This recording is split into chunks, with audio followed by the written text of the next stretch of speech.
For example, Stephen Hawking has estimated that if the rate of the universe's expansion 1 second after the Big Bang had been smaller by even 1 part in 100,000 million, the universe would have recollapsed into a hot fireball.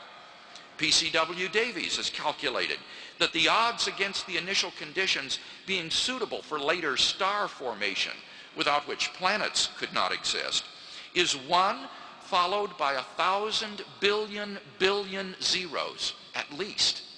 Frank Tipler and John Barrow estimate that a change in the strength of gravity or of the weak force by only 1 part in 10 to the 100th power would have prevented a life-permitting universe. There are around 50 such quantities and constants present in the Big Bang which must be fine-tuned in this way if the universe is to permit life. And it's not just each quantity which must be finely tuned. Their ratios to one another must also be exquisitely fine-tuned. So improbability is multiplied by improbability until our minds are reeling in incomprehensible numbers. There is no physical reason why these constants and quantities possess the values they do.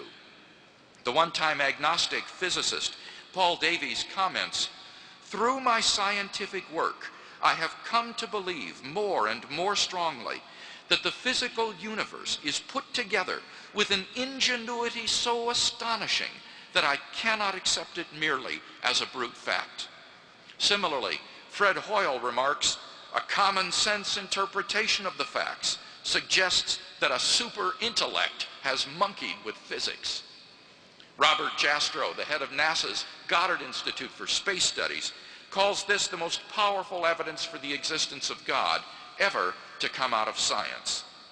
So once again, the view that Christian theists have always held, that there is a designer of the cosmos, seems to make much more sense than the atheistic view that the universe, when it popped into being uncaused out of nothing, just happened to be, by chance, fine-tuned to an incomprehensible precision for the existence of intelligent life.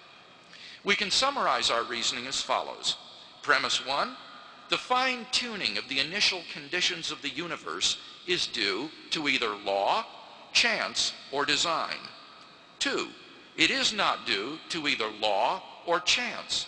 3, therefore, it is due to design.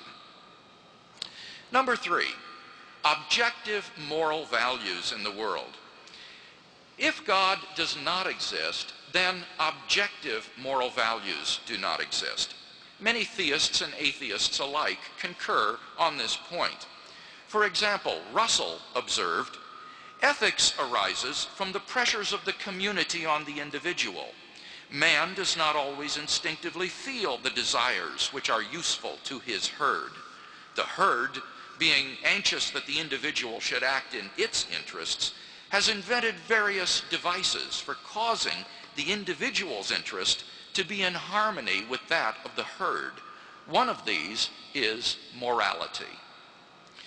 Michael Roos, a philosopher of science at the University of Guelph, agrees. He explains, "Morality is a biological adaptation, no less than our hands and feet and teeth. Considered as a rationally justifiable set of claims about an objective something, ethics is illusory. I appreciate that when somebody says, 'Love thy neighbor as thyself,' they think they are referring above and beyond themselves. Nevertheless, such reference is truly without foundation. Morality is just an aid to survival and reproduction, and any deeper meaning is illusory." Friedrich Nietzsche, the great atheist of the last century who proclaimed the death of God, understood that the death of God meant the destruction of all meaning and value in life. I think that Friedrich Nietzsche was right. But we've got to be very careful here. The question here is not, must we believe in God in order to live moral lives? I'm not claiming that we must. Nor is the question, can we recognize objective moral values without believing in God? I think that we can. Rather, the question is, if God does not exist, do objective moral values exist? Like Russell and Roos, I don't see any reason to think that in the absence of God, the herd morality evolved by Homo sapiens is objective. After all, if there is no God, then what's so special about human beings? They're just accidental byproducts of nature, which have evolved relatively recently on an infinitesimal speck of dust, lost somewhere in a hostile and mindless universe, and which are doomed to perish individually and collectively in a relatively short time. On the atheistic view, some action, say rape, may not be socially advantageous, and so in the course of human development has become taboo. But that does absolutely nothing to prove that rape is really wrong. On the atheistic view, there's nothing really wrong with your raping someone. Thus, without God, there is no absolute right and wrong which imposes itself on our conscience. But the problem is that objective values do exist, and deep down I think we all know it. There's no more reason to deny the objective reality of moral values than the objective reality of the physical world. Actions like rape, cruelty, and child abuse aren't just socially unacceptable behavior. They're moral abominations. Some things are really wrong. Similarly, love, equality, and self-sacrifice are really good. Thus, we can summarize this third consideration as follows. Premise 1, if God does not exist, objective moral values do not exist. 2, objective values do exist. 3, therefore, God exists. Number 4, the historical facts concerning the life, death, and resurrection of Jesus.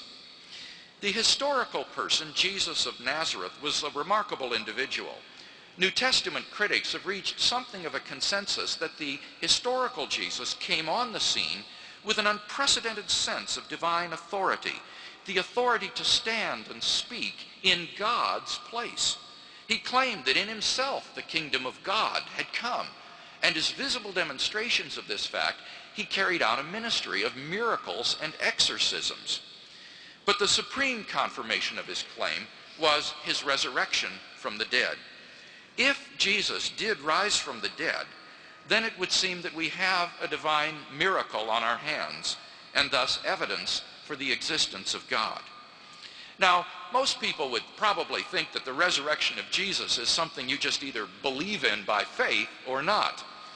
But there are actually 3 established facts recognized by the majority of New Testament historians today, which I believe are best explained by the resurrection of Jesus. Fact number 1, on the Sunday following his crucifixion, Jesus' tomb was found empty by a group of his women followers. According to Jakob Kramer, an Austrian scholar who has specialized in the study of the resurrection, quote, by far, most scholars hold firmly to the reliability of the biblical statements about the empty tomb, end quote. Fact number 2, on separate occasions, different individuals and groups saw appearances of Jesus alive after his death. According to the prominent German New Testament critic Gerd Ludemann, it may be taken as historically certain that the disciples had experiences after Jesus' death in which Jesus appeared to them as the risen Christ. These appearances were witnessed not only by believers, but also by unbelievers, skeptics, and even enemies. Fact number 3, the original disciples suddenly came to believe in the resurrection of Jesus, despite their having every predisposition to the contrary. Jews had no belief in a dying, much less a rising Messiah, and Jewish beliefs about the afterlife precluded anyone's rising from the dead before the end of the world. Nevertheless, the original disciples suddenly came to believe in the resurrection of Jesus so strongly that they were willing to die for the truth of that belief.